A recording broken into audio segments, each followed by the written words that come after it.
50 plows out there, plus some other contractors. Stay off the road, stay off the road. Some of you are still sneaking on there. Probably a bad thing to do. There's some spin outs and some accidents.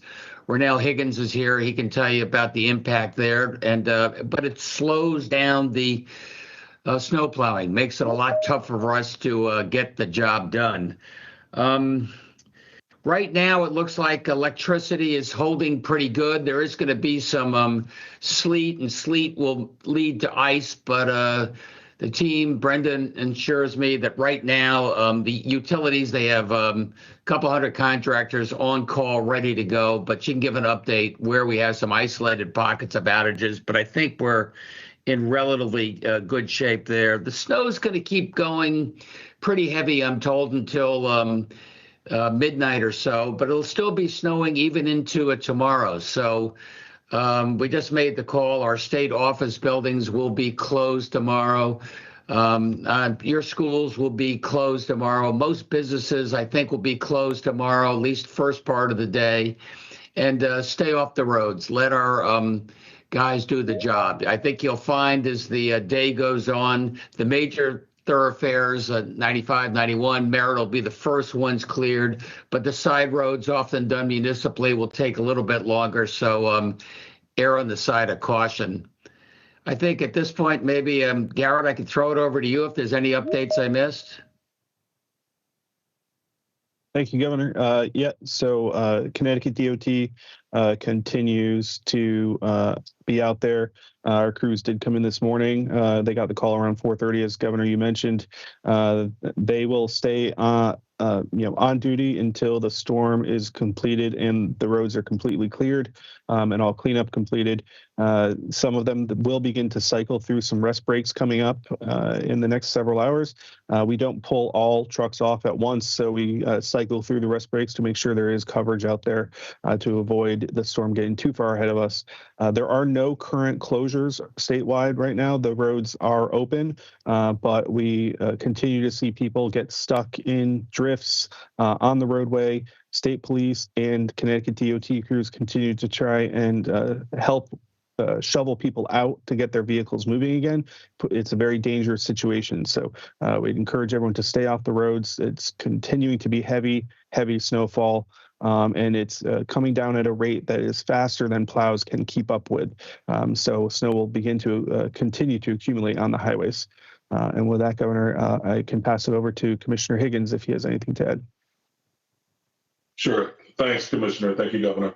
So the Connecticut State Police has been out all night and all day responding to a number, and I mean a number of accidents and calls for service. Colonel Lockman, who is on with us today, is going to be able to provide some specifics in terms of the number of accidents the state police has responded to and provide some insight into state police staffing during the storm. Colonel? Good afternoon, Governor. Yes, the state police, we've been responding to calls throughout the night and morning and afternoon. We've responded to a total of 51 non-injury. Great. Let's get a check on the roads right now. There are some people out there, obviously a couple of cars here and there right now as we take a look across the state. Folks, can we have members of the media stay home mute right ourselves? I know it's been a few years. Thanks. Okay, I'll start that over, Governor. I'm not sure what you heard. So we've had 51 non-injury crashes. These numbers were good up to an hour or so ago.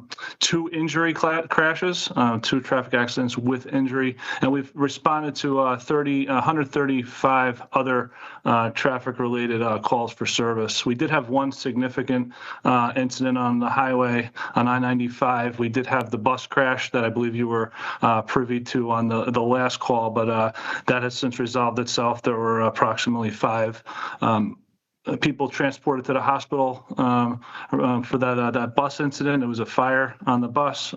We've since resolved that crash. That's the biggest significant incident that we've had.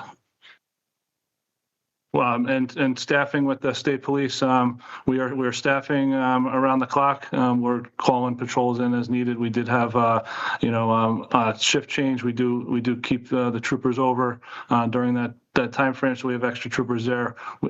Response times are a bit delayed due to our ability to navigate the roads and the inclement weather conditions right now.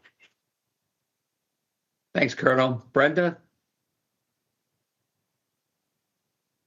Good afternoon, everybody. Our virtual State Emergency Operations Center has been operating since 10 a.m. this morning. Our state agency partners are coordinating response activities together at the state level. Our DEMIS, Emergency Management and Homeland Security Regional Coordinators, are coordinating and communicating constantly and regularly with all of the municipalities. We have had no requests for assistance or unmet needs at this time. With regard to that, we also are also with the EOC are the utilities and Red Cross and United Way 211. So we're tracking all of their work as well. With regard to that bus crash, I just want to give a shout out both to the state police, to DOT, and to the Darien Fire and Public Works folks who really all pulled together to make sure everyone was safe that was on that bus. With regard to the energy, as the governor mentioned, outages are fairly small. Eversource at our last call said that they had 528 customers without power, focused mostly in Mansfield and a little bit in Thompson. They're on it. They're working on it. And then there was one outage at the United Illuminating level. We will continue to work together through the virtual State Emergency Operations Center all night long with our partners. Thank you, Governor. Thanks, Brenda.